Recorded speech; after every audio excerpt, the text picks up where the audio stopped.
एक मजबूत दीवार को अगर एक ही हथौड़े में गिरा दिया गया है तो जरूरी नहीं कि उसी हथौड़े से वो गिरी थी। उस गुलामी की दीवार पे पहले कई हथौड़े पड़े थे।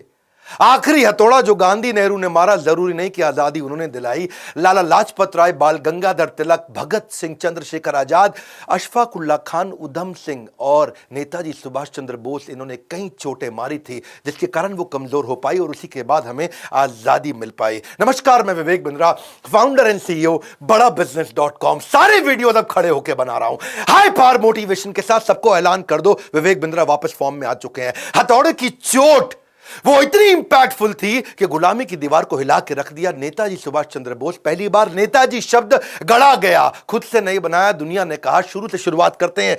बोस, इनका जन्म 23 जनवरी आज के दिन 1897 में हुआ था, कटक जो कि उड़ीसा में है। इनके पिता जानकीनाथ बोस। एजुकेशन इन्होंने यूरोपियन स्कूल से कटक में करी थी। सिक्योर्ड करी इन्होंने सेकंड रैंक 10वीं क्लास में 1913 में, तभी उनका प्रेसिडेंसी कॉलेज में एडमिशन हुआ।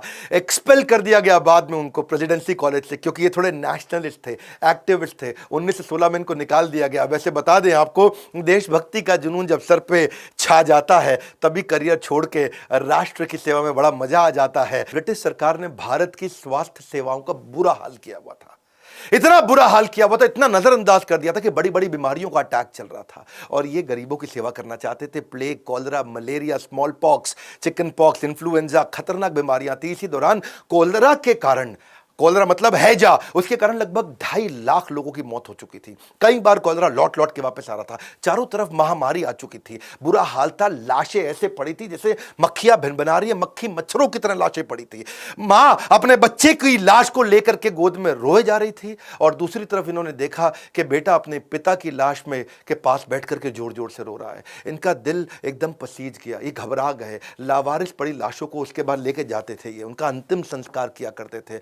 बोस सहमे पड़े थे। वहीं ये प्रण लेते हैं कि मैं सब चीजों को ठीक करूंगा और भारत को सपनों का भारत बनाऊंगा। ये जो समय था ये इनके कॉलेज का समय था जब ये समाज सेवा किया करते थे। तो जिंदगी के 2 हिस्से बने। शुरुआत का समाज सेवा का हिस्सा था, उसको बोलते हैं स्पिरिचुअल सर्विट्यूड, बाद में बना इनका सोशल एटीट्यूड। पर समाज सेवा के दौरान भी, उस समय भी ये इतने बढ़िया लीडर थे कि इनको स्टूडेंट काउंसिल का हेड बना दिया कॉलेज में। और वहां पे अंग्रेज प्रोफेसर हुआ करते थे और भारतीय बच्चों के साथ बहुत दुर्व्यवहार करते थे। मिस्टर ओ नाम के एक प्रोफेसर थे, स्टूडेंट को बिना बात के, इंडियन स्टूडेंट को पीट दिया करते थे। इतना पीटते थे उनको, तो ये बात जब नेताजी के पास गई तो ये प्रिंसिपल के पास जाके शिकायत करी कि भाई ये क्यों अंग्रेज प्रोफेसर भारतीय बच्चों को पीट रहे हैं, क्यों? उन्होंने प्रश्न किया तो प्रिंसिपल ने कहा, अच्छा, प्रिंसिपल को बोले माफी मांगने को बोल दो, उनको माफी मांगनी पड़ेगी। प्रिंसिपल ने कहा यार क्यों माफी मंगवा रहे हो, डिपार्टमेंट हेड है, कोई बात नहीं, ऐसा होता रहता है। नेताजी ने कहा मैं स्ट्राइक करूंगा। कुछ नहीं हुआ, फिर इनको स्ट्राइक करनी पड़ी और जब स्ट्राइक करी तो बात अखबारों में आ गई। अखबारों में आ गई तो उनको आके माफी भी मांगनी पड़ी। लेकिन मिस्टर ओ फिर भी नहीं सुधरे, माफी मांगने के बावजूद नहीं सुधरे। वो कई बार और बच्चों को उन्होंने पीट दिया और इस बार जब उन्होंने पीटा तो बच्चों ने उल्टा पीट डाला उनको। फिर बात जब प्रिंसिपल के पास गई तो प्रिंसिपल बोले आपने पीठ पीछे वार किया है और नेताजी बोले पीठ पीछे नहीं, सामने से वार किया है, कायर नहीं है हम। इस चक्कर में उनको कॉलेज से निकाल भी दिया जाता है। फिर एक कमीशन बनाई जाती है और कमीशन कहते हैं कि भाई चलो उसको एक बार और माफी मांगने का मौका देते हैं, पर इन्होंने वहां जाके भी माफी नहीं मांगी। इन्होंने कहा गलत के आगे झुकना नहीं है और सही से मुंह मोड़ना नहीं है। सुभाष चंद्र बोस ने कमीशन के आगे माफी मांगने से मना कर दिया। भारतीयों के साथ भेदभाव के खिलाफ इन्होंने बहुत बोला, ये कॉलेज टाइम से करते थे। कमीशन गुस्सा हो जाता है, उसके बाद इनको कॉलेज से निष्कासित कर देते हैं। इस घटना से आता है उनके जीवन में बदलाव जब वो पॉलिटिकल करियर को बिल्ड करते हैं। उनका मानना था कि सबसे बड़ा अपराध अपराध नहीं, अपराध से ज्यादा बड़ा अपराध है कि अन्याय को सहना और गलत के साथ समझौता करना। बहरहाल अब कॉलेज से तो निकाल दिए गए थे, तो उनके पिता जो बैरिस्टर थे उन्होंने इनको बुलाया और बोला बेटा सुभाष, जो हो गया, अब एक काम करो, तुम आईसीएस की तैयारी करो, इंडियन सिविल सर्विसेज की। सिविल सर्विसेज मतलब टॉप मोस्ट रैंक। 4 साल की तैयारी लगती थी और उस समय जो पढ़ाई थी वो इंडिया में नहीं थी, लंदन जाके पढ़ना पड़ता था। और 4 साल की तैयारी के लिए इनको लंदन भेजा। इतने बुद्धिजीवी, इतने जबरदस्त बुद्धिमान कि 4 साल की पढ़ाई इन्होंने 7 महीने में कर ली और रैंक होल्डर हो गए। 4th रैंक इनको मिली। अमूमन भारतीय उस समय सिविल सर्विसेज में नहीं जाते, इन्होंने अंग्रेजों को पीछे छोड़ दिया। अच्छा, अब ये जब वहां पे रैंक होल्डर बने, इनके मन में क्या है, देश लुट रहा है अंग्रेजों के हाथ में और मैं मौज खाटूं उन्हीं के साथ में। तो इनको बड़ा फील हुआ कि मैं आईसीएस की नौकरी को इन्होंने 1921 में उसी समय लात मार दी और ये घटना जो है जंगल की आग की तरह फैल गई। और अब उसके बाद ये आग की तरह फैल गई। अंग्रेज बड़े हैरान हुए कि भाई पहला आदमी भारतीय जो आईसीएस की नौकरी को लात मार रहा है। किसी को विश्वास नहीं हुआ, पहले कभी किसी ने छोड़ी नहीं थी। इनके पिता ने, बड़े भैया ने, सबने समझाया, पर जब राष्ट्र प्रेम का शोला दिल में घर कर जाता है, फिर दुनिया का हर सुख फीका नजर आता है। इन्होंने कहा कि भाई मेरा जन्म देश को लूटने के लिए नहीं बल्कि देश के लिए कुछ करने के लिए हुआ है। तो लोग हैरान हो गए और लोग उनसे मिलना चाहते थे, उनको देखना चाहते थे, उनके विचारों को जानना चाहते थे कि कौन है वो व्यक्ति जिसने मखमलों वाले बिस्तर को छोड़ करके कांटों भरी जमीन को चुना है केवल देश सेवा के लिए। वापस जब ये पानी के रास्ते मुंबई आए तो हजारों हजारों लोगों की भीड़ आ गई। हजारों लोग उनको देखने के लिए आए कि भाई कौन है ये आदमी। तो मुंबई में हजारों लोगों की भीड़ देख के उन्हें एक बात समझ आ गई, छोटी सी आईसीएस की नौकरी को लात मारने में इतने लोगों ने विश्वास किया, अगर मैं मेहनत करूं तो पूरे देश को इकट्ठा कर सकता हूं। उनकी as a leader thinking lateral out of the box, macro thinking थी, बड़ी थिंकिंग थी।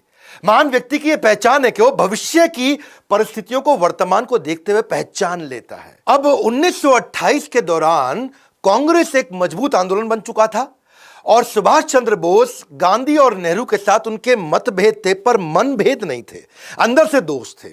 वो सम्मान करते थे, गांधी को अपना गुरु मानते थे। उन दिनों लॉर्ड इरविन हुआ करते थे, उस समय के वाइसराय थे।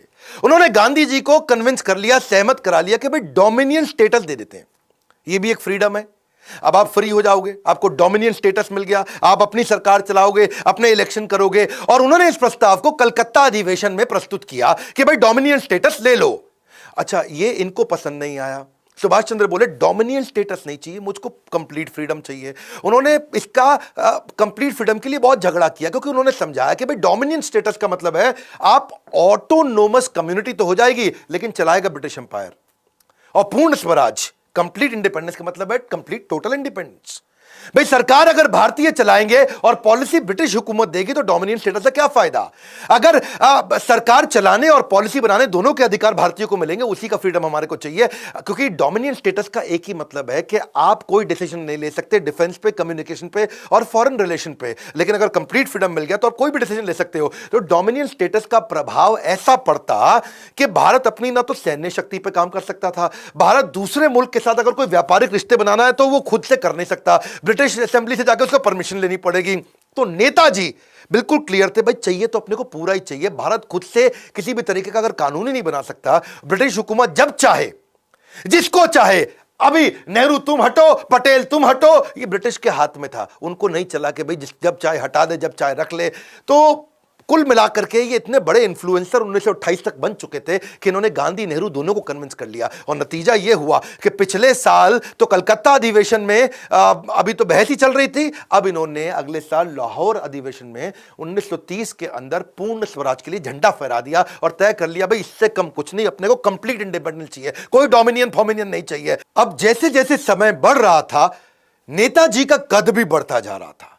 1939 का समय आया और तब गांधी जी को अच्छा नहीं लग रहा था कि ये थोड़े गरम दल वाले बन रहे थे, क्योंकि गांधी नेहरू वगैरह तो थोड़े नरम दल के थे और ये चाहते थे कि भाई अब दुनिया भर में लड़ाइयां हो रही है तो अब हमें भी लड़ना चाहिए, क्योंकि वर्ल्ड वॉर 2 का टाइम आ गया है। इस समय अंग्रेज कमजोर हो जाएंगे, क्यों नहीं उनको हरा दिया जाए इस टाइम पे, इस टाइम उनको तोड़ा आ जाए। गांधी बोले नहीं नहीं, मुझे आपका तरीका पसंद नहीं, क्यों ना इलेक्शन करा ले। तो तब प्रेसिडेंट की पोजीशन के लिए इलेक्शन का समय आया। और गांधी ने क्या किया, इनको हटाने के लिए उन्होंने अपना आदमी लगा दिया, सीतारमैया। साउथ से लेकर के आए सीतारमैया को और सबको जाके पूरे देश में बता दिया, सारी के सारे कांग्रेस के जितने भी वर्किंग कम्युनिटी, जितने भी लीडर्स थे, इनको बोला कि सीतारमैया जीतेगा तो मतलब समझो मैं जीता, सीतारमैया मेरा आदमी है। और उन्होंने सीतारमैया के लिए कैंपेन करना शुरू कर दिया। इधर नेताजी सुभाष चंद्र बोस भी उनका आशीर्वाद लेकर के इलेक्शन के लिए आगे बढ़े। और जब चुनाव के नतीजे आए तो सब हैरान हो गए। गांधी जी की उम्मीदों के विपरीत नतीजे आए। सीतारमैया को 1375 सीट मिली, सुभाष चंद्र बोस को 1580 सीट मिली। आपको यहां समझना पड़ेगा, यहां समझिए कि सुभाष चंद्र बोस का कद बहुत बढ़ चुका था, लोग गांधी से ज्यादा उनको पसंद करने लगे थे। यह ध्यान देने वाली बात है। गांधी जी नाखुश हो चुके थे, वो बोले कि सीतारमैया की हार मतलब मेरी हार है।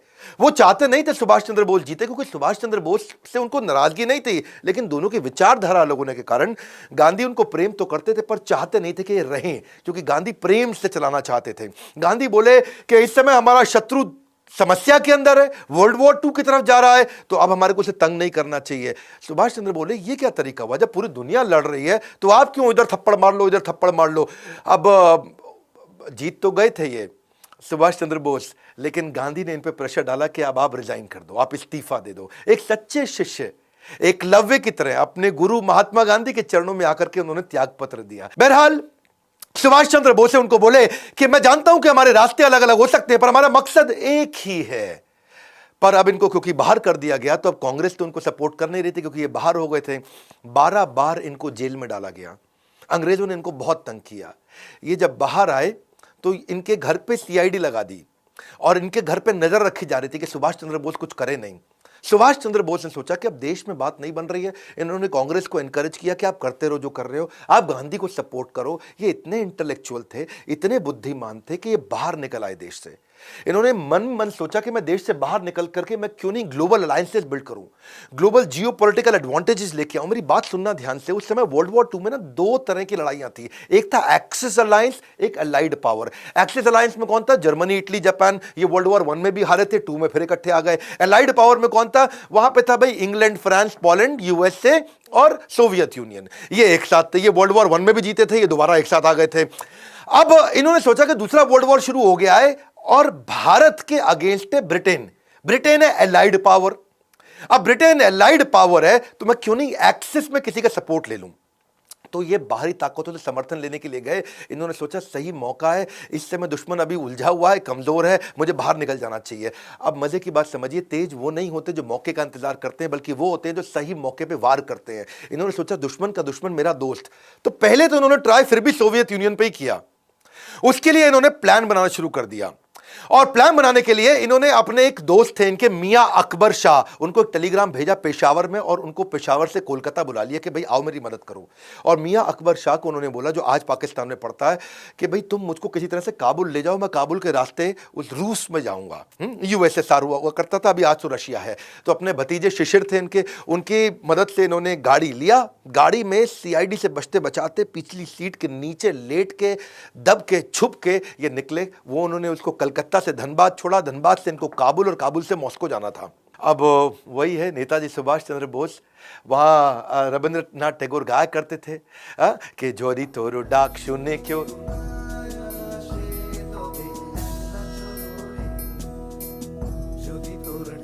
तो ये अकेले चल पड़ते रहे। जोधी तोरो डाक, अगर तेरी आवाज सुन के कोई ना शेन, अगर कोई नहीं आता है तो तौबे अकेला चलो रे। सारी जुगत लगा के सुभाष चंद्र बोस जर्मनी पहुंच गए हिटलर से मिलने के लिए। हिटलर से अपॉइंटमेंट लेने की इन्होंने बहुत कोशिश करी, बड़ी मुश्किल से इनको अपॉइंटमेंट मिली।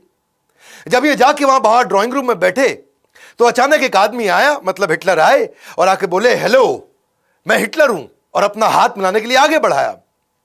सुभाष चंद्र बोस जवाब देते हैं, मेरा नाम सुभाष है, मैं भारत से आया हूं और मैं आपसे नहीं, मैं हिटलर से मिलना चाहता हूं। हिटलर हैरान हो गए, कह रहे मैं ही तो हिटलर हूं।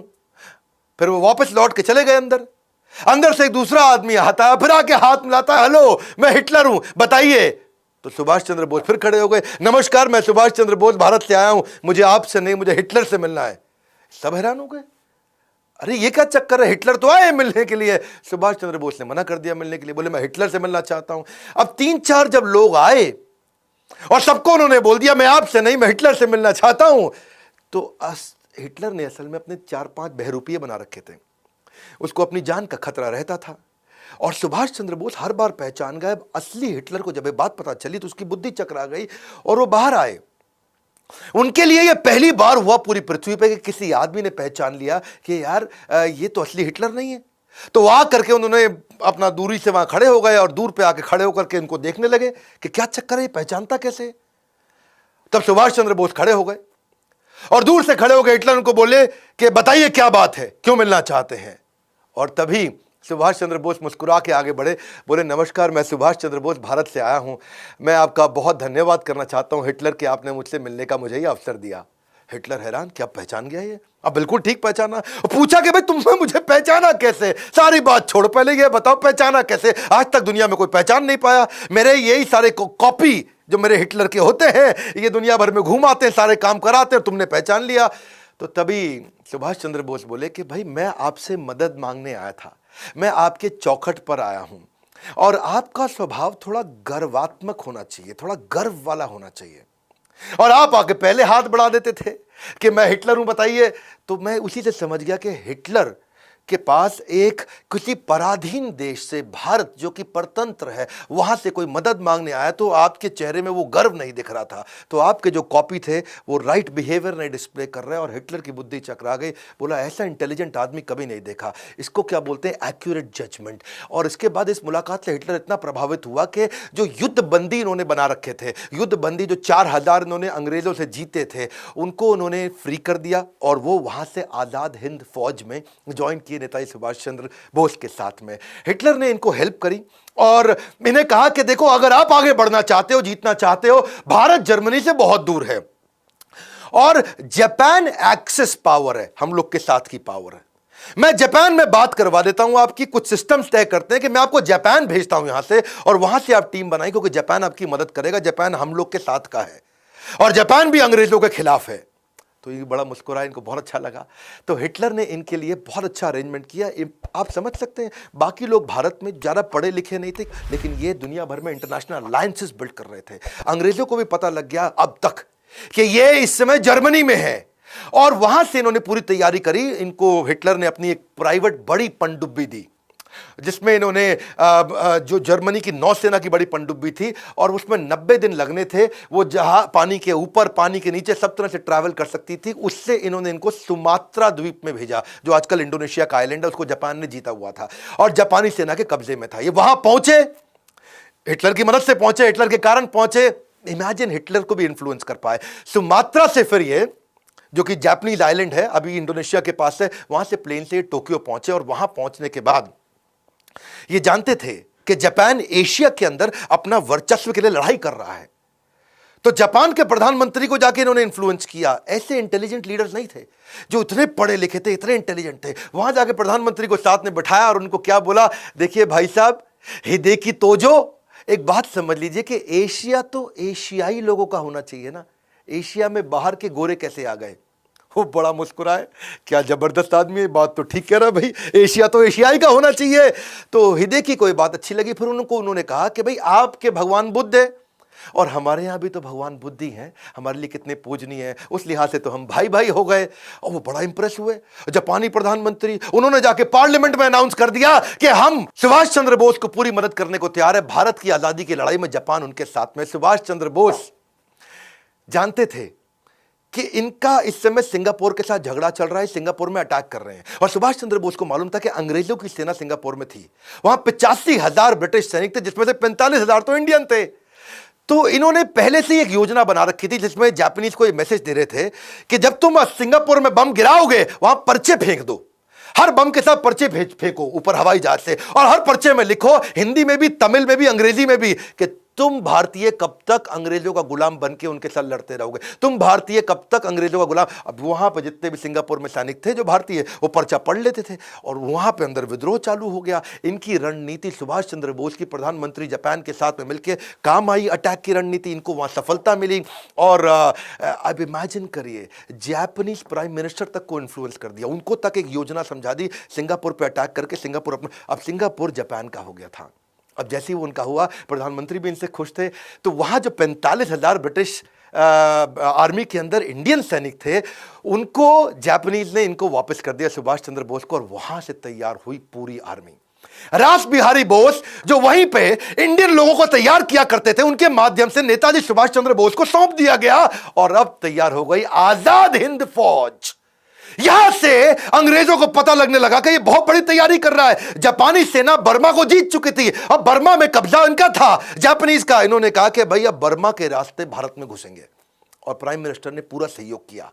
नागा पहाड़ियां, यानी कि नॉर्थ ईस्ट जो नागालैंड है, वहां से मैदानी इलाकों में जाएंगे, पहले पहाड़ों पे जाएंगे, वहां से मैदानी इलाकों में जाएंगे। अप्रैल 1944 में आजाद हिंद फौज, जो ये सिंगापुर से अपनी टीम तैयार करके आए थे, बर्मा से टीम तैयार करके आए थे, ब्रिटिश सेना को खदेड़कर मणिपुर में जाकर के पहली बार तिरंगा डाला। पूरा देश पूरा हिल गया उस समय। एक बात आपको बता दें, मानते तो दिल से गांधी भी थे, कि हमारा देश अनडिवाइडेड रह सकता था। क्या कहते हैं कि अगर आप किसी को जोड़ना चाहते हो ना अपने साथ, तो उसे केवल गले नहीं दिल से लगाना चाहिए। क्योंकि गांधी ये जानते थे कि जिन्ना कितना भी शोर मचा ले, सारे हिंदू और मुसलमान अगर किसी एक लीडर को इकट्ठे मानते थे तो वो थे सुभाष चंद्र बोस। मैं आपको एक कहानी बता देता हूं। 1943 में जब रंगून के अंदर बर्मा में ये अपनी फौज इकट्ठी कर रहे थे, तो आजादी के लिए अपनी फौज को इकट्ठा करने के लिए उन्होंने सबसे योगदान मांगे। और उस योगदान के दौरान वहां पे एक मुस्लिम व्यक्ति आया और उसने आकर के बोला कि सुभाष चंद्र बोस जी, मैं आपको अपना सब कुछ देने को तैयार हूं, मेरे पास कुछ करोड़ रुपए हैं। याद रखना, उस समय कुछ करोड़ रुपए बहुत हुआ करते थे। मेरे पास कुछ करोड़ रुपए, अपना घर है, अपना परिवार है, मैं सब आपको देने वाला हूं। तो वो सुभाष चंद्र बोस उनको बोले, उस मुसलमान व्यक्ति को, कि तुम क्यों मुझको अपना सब कुछ दे दोगे तो अपना घर कैसे चलाओगे? तो उसने क्या बोला, अब घर थोड़ी चलाना है, अब तो मैं भी, मेरी पत्नी भी, मेरे बच्चे भी आपकी सेना में है। गांधी ये बात जानते थे। इनफैक्ट ये तो एक बार खुद मोहम्मद अली जिन्ना ने भी बोला था कि अगर सुभाष चंद्र बोस प्रधानमंत्री बनते हैं तो मैं उनके साथ रहने को तैयार हूं, उनको अलग पाकिस्तान की आवश्यकता नहीं। मैं आपको ना ऐसे बताऊंगा कि गांधी की उन्होंने रिस्पेक्ट फिर भी जीवन भर करी। सिंगापुर में जब वो तैयारी कर रहे थे, तब वहां से भी एक रेडियो के अनाउंसमेंट में उन्होंने बोला कि गांधी जी राष्ट्रपिता हैं। लेकिन इंडिया में एक्सेप्टेंस सुभाष चंद्र बोस की बहुत बड़ी थी। वो इतनी बड़ी थी कि वास्तव में अगर 1945 में वो जीवित होते ना, तो चांसेस थे कि इनको राष्ट्रपिता की उपाधि मिल जाती। पहले प्रधानमंत्री तो ये पक्का बनते ही बनते। उसके कारण क्या है? क्योंकि इनसे ज्यादा बुद्धिमान व्यक्ति, इंटेलेक्चुअल जीनियस, इनसे ज्यादा विजनरी, जो दूर तक सोच सके, क्योंकि बाकी सब तो ऑपरेशंस में हिंदुस्तान में लड़े रहे, ये पूरी दुनिया का अलायंसेस लेके आते रहे। इनसे ज्यादा इकोनॉमी को समझना, इंडस्ट्रियलाइजेशन को समझना, ब्यूरोक्रेसी को समझना, सोशल सिविक्स को समझना, डिप्लोमेसी, इंटरनेशनल अलायंसेस, जियो पॉलिटिकल पार्टनरशिप, इनके पास शायद बुद्ध आदित्य योग था। बुद्ध आदित्य योग ये वो योग होता है कि आप जब भी कुछ कहें तो पूरी दुनिया आपकी बात माने। ये जहां जो बोलते रहे, दुनिया इनकी बात मानती थी। चांसेस थे कि अगर ये रहते तो उसके बाद पाकिस्तान बनता ही नहीं, पाकिस्तान भारत में ही होता। मैं फिर बता रहा हूं आपको, क्योंकि गांधी ये बोलते थे कि ये अनडिवाइडेड चाहते थे, और जिन्ना अगर कंट्रोल में आते तो केवल इन्हीं के कंट्रोल में आते, सुभाष चंद्र बोस के। जिन्ना और तो किसी के नहीं सुनते थे। पर दुर्भाग्यवश हुआ ये कि पीछे 1945 आ चुका था, वर्ल्ड वॉर में अमेरिका ने हिरोशिमा नागासाकी बॉम्ब डाल दिया जापान में। जापानीज लोग पीछे हो गए, लेकिन क्या आजाद हिंद फौज की याद है हमें कुर्बानी। भले ही इतिहासकारों ने नहीं लिखी इनकी कहानी, जितना कर सकते थे उससे बहुत ज्यादा सपोर्ट किया जापान ने, पर अब उसने सारा सपोर्ट वापस खींच लिया, क्योंकि संभव था ही नहीं। नेताजी सुभाष चंद्र बोस, इन्होंने पहले ऐसे व्यक्ति थे जिन्होंने महिलाओं की भी ब्रिगेड बनाई। झांसी की रानी लक्ष्मीबाई के नाम पे वो ब्रिगेड तैयार करी थी। अब इन्होंने नॉर्थ ईस्ट से सारे की सारी अपनी टीम को थोड़ा वापस बुलाया, क्योंकि पीछे से हमारे को आर्म्स, एम्युनिशन, खाना, वो सारी सप्लाई रुक गई थी। अब सुभाष चंद्र बोस जी इस समय ऑल्टरनेट प्लान को बिल्ड कर रहे थे। तो इन्होंने क्या सोचा, वियतनाम जापान के पास ही था, तो ये वहां से फ्लाइट लेकर के मॉस्को जाना चाहते थे। वर्ल्ड वॉर 2 लगभग खत्म हो चुका था हिरोशिमा नागासाकी के बाद। तो उन्होंने प्लान किया था यूएसएसआर के साथ मैं नए अलायंसेस बिल्ड करूंगा, कुछ नई स्ट्रैटेजी लेके, नई योजना से। जब वहां जाने लगे, अब वियतनाम से मॉस्को जाते वक्त खबर ऐसी आई कि ताइवान, रास्ते में ताइवान के एयरपोर्ट के पास उनका जहाज क्रैश हो गया और उसमें देहांत हो गया। खैर, इसमें बहुत सारी बातें थी, वो उनका देहांत हुआ कि नहीं हुआ इसकी बात बाद में करूंगा। पर भारत में अंग्रेजों ने हमारी सारी लीडरशिप को उठा लिया, पकड़ लिया। वो क्राइम वॉर के तहत हमारे यहाँ के जो आर्मी के अधिकारी थे, जो आजाद हिंद फौज के थे, उनको सबको पकड़ा उन्होंने, और देशद्रोह के आरोप में उन पे मुकदमे चलाने लगे। यहाँ पे नेताजी अब तक बहुत काम कर चुके थे और पूरी दुनिया में खबर फैल चुकी थी कि उनका देहांत हो चुका है, अब वो जीवित नहीं है। अब ये थोड़ा मनोबल टूट रहा था, लेकिन गुस्सा भी बहुत बढ़ रहा था। इनके जो 3 सबसे इंपॉर्टेंट सीनियर लीडर्स थे, जिसमें शाहनवाज हुसैन, गुरबख्श सिंह ढिल्लों, ये पंजाबी थे, और पीके सहगल, ये तीनों के करेज ऐसे थे कि जब इनको अंग्रेजों ने दिल्ली में बुला के तंग करना शुरू किया, और इन्होंने बड़ी मजबूती के साथ बोला कि हम आजाद हिंद फौज के लिए लड़के हमने ठीक किया, तो वहां पे ये बातें अखबार में आनी थी, अखबार में आ गई। अब नेताजी सुभाष चंद्र बोस का देहांत हो गया, यहां ये सब पकड़े गए, तो ये गुस्सा भारत में बढ़ने लगा। कैसे नेताजी सुभाष चंद्र बोस सबसे बड़े कंट्रीब्यूटर माने जाएंगे हमारे देश की आज़ादी के लिए, ये आपको ऐसे पता चलेगा कि तुरंत अगले हर हफ्ते में नई नई खबरें आने लगी। रॉयल नेवी जो थी, जो ब्रिटिश की नेवी थी, ब्रिटेन की नेवी, वहां पे अंदर से ही बगावत होने लगी। जितने भारतीय सैनिक थे रॉयल नेवी के पास में, सबने बोल दिया अब हम तुम्हारे साथ में नहीं है। जब वो सब खबरें आई तो रॉयल एयरफोर्स मतलब जो ब्रिटेन के पास एयरफोर्स थी, यानी कि जिसमें भारतीय सैनिक काम करते थे, वहां पर भी बगावत होनी शुरू हो गई। ये ये कुल मिला के लगभग 20,000 सैनिकों की बगावत पब्लिक में आई और वो खिलाफत और बगावत और बढ़ी तो सारे सैनिकों में गुस्सा आने लगा। और उससे क्या हुआ, तो जय हिंद के नारे जब बहुत तेज हुए तो सब प्रभावित होते होते रॉयल एयरफोर्स बची थी, वहां पे भी बगावत बढ़ी। रॉयल एयरफोर्स और रॉयल आर्म फोर्स के बाद में बची ब्रिटिश इंडियन आर्मी, वहां विद्रोह चालू हो गया। अब ये विद्रोह पूरा फैल गया, सारे के सारे लोग गुस्से में आ चुके थे और अंग्रेजों को अंदर लगने लगा कि भाई अब इन पे भरोसा करना संभव नहीं है।